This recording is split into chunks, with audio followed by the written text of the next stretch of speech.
So let's take a look at the constructor code for our dice roller class right here. So this is our constructor for the dice roller. It gets the series length entered by the user as a parameter right here, and you can see that what we do with it is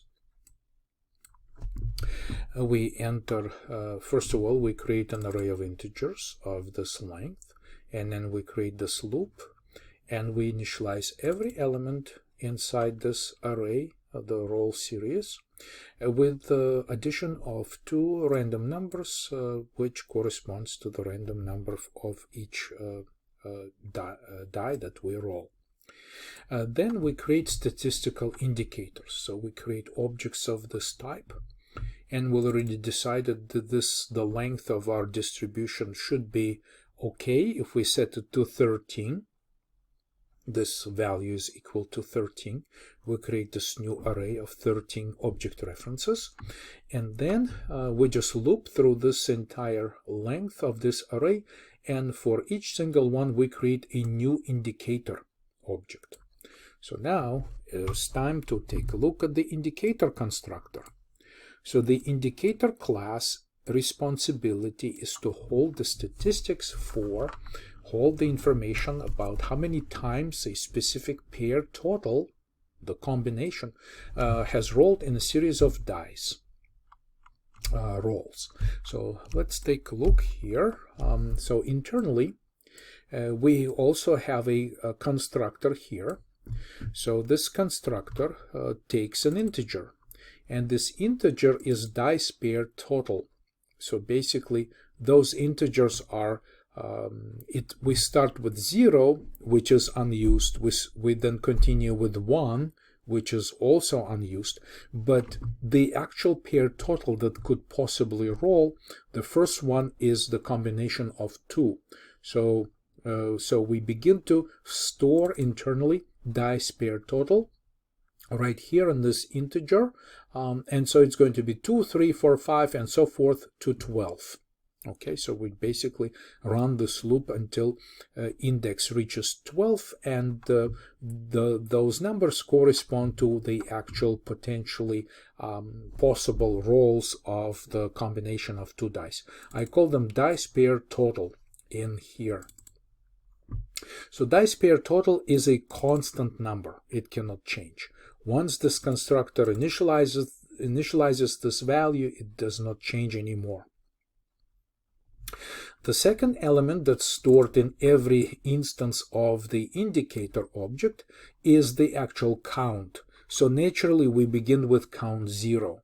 So before the series is analyzed, we just set every count to 0. And as soon as we begin to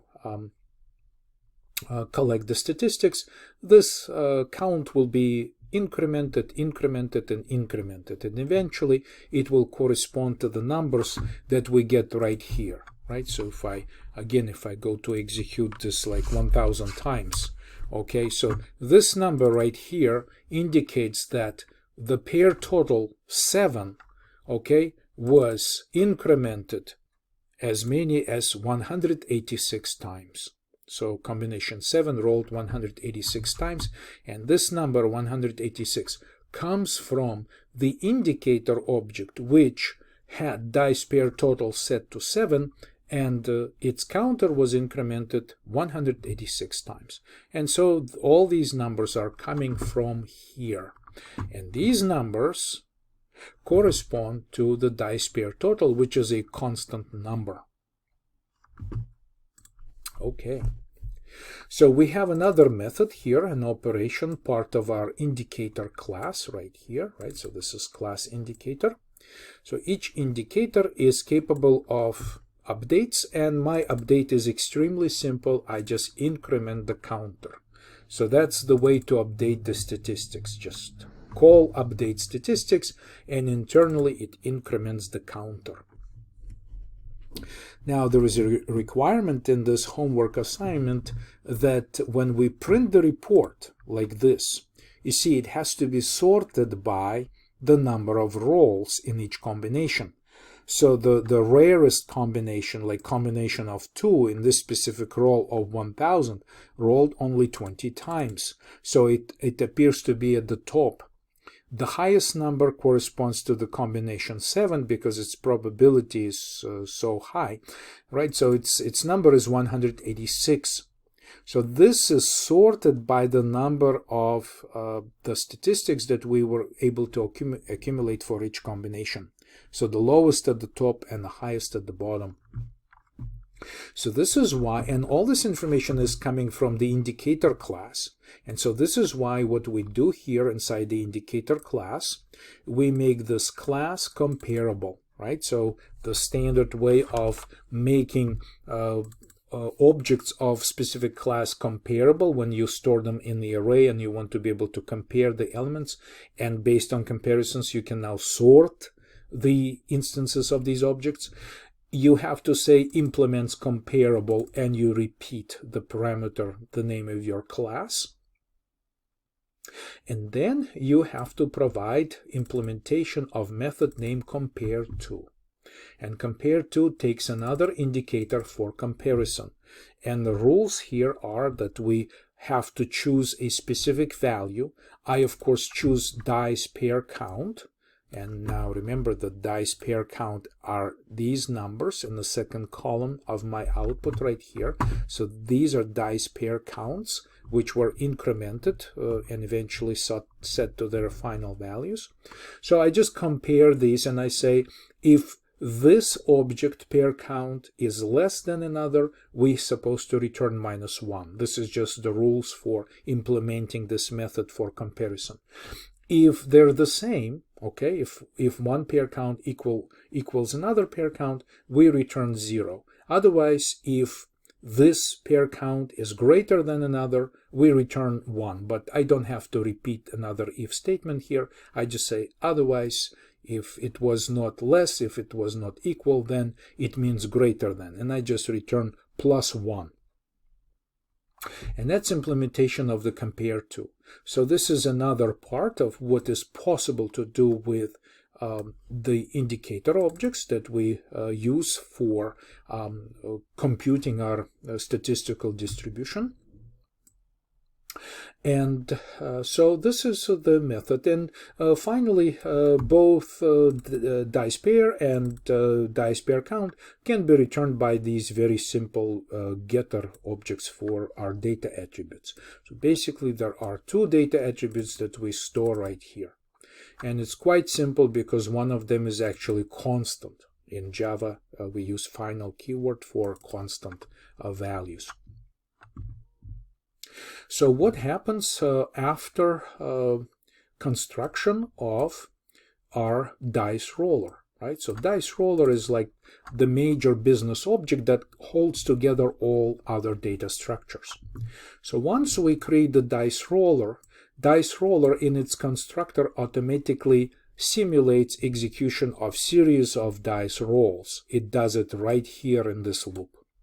So then the next step is that we collect the statistics. Collect statistics method right here in our dice roller in class.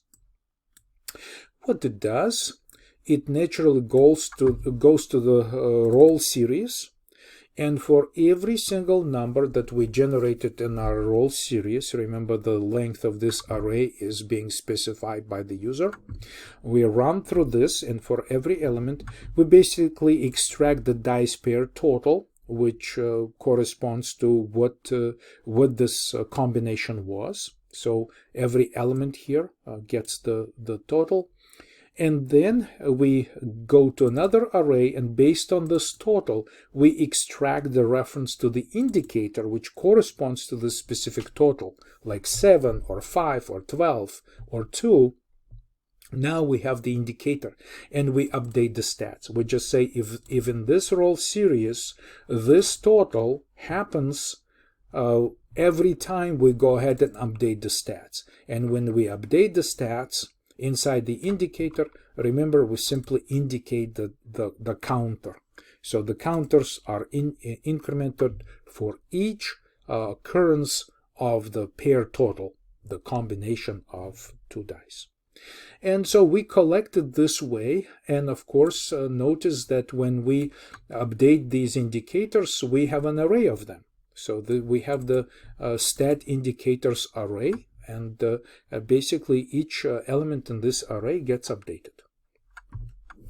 Now notice also that it's possible to, I'm still running my program right here, so if I specify a really small number of roles, like 3, okay, so in this case, look, combination 8 rolled 2 times, and combination 10, like 5 plus 5, or maybe 4 plus 6, rolled once. All others did not roll.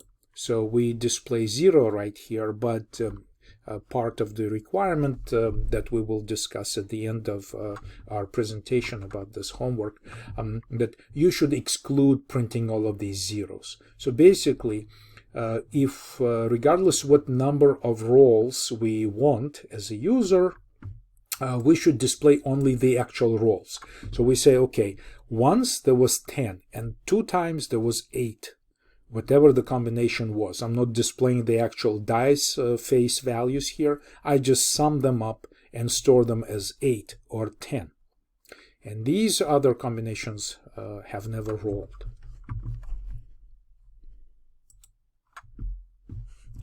So once a collection of statistics is complete, the next step is, because we want this report to be sorted, so let's go back to, like, big number, like we can specify 20,000 times we want to roll the dice. And so these are our statistics right here. So right here, we obviously, when we collect these statistics, they distribute according to the order 1, 2, 3, 4, 5.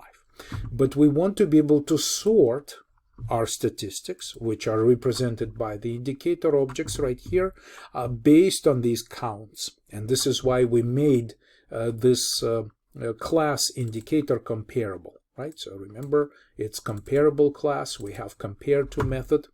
And so this, the next step in collecting statistics, or the final step in this collecting statistics, is to sort this array of indicators. So once it gets sorted, you can now see that we're sorting in ascending order, the lowest number of rolled combination, and the next one, the next one, the next one, and this is the highest one. And 7 just ends up being on top of all other combinations when you specify quite a large number. So the next step in our main method is to print the indicators. So print the indicators happens inside print the indicators. So now we have our statistical indicators collection right here. It's an array of indicator objects. So we just say for each indicator that's stored in this array, let's print the line, and I print the dice pair total, which is this first column. Okay, so these are the actual combinations. I call them dice pair total. In this specific environment, it's really hard to pick the right name for every piece of data, because they're a little bit confusing the way it sounds. So I call them total. And then, of course, this is the count, how many times the combination rolled. So this is get dice pair count. So this is what gets printed. The total, which represents the combination value, and the count, which is the statistical count, or how many times this combination rolled within the 2000 times series.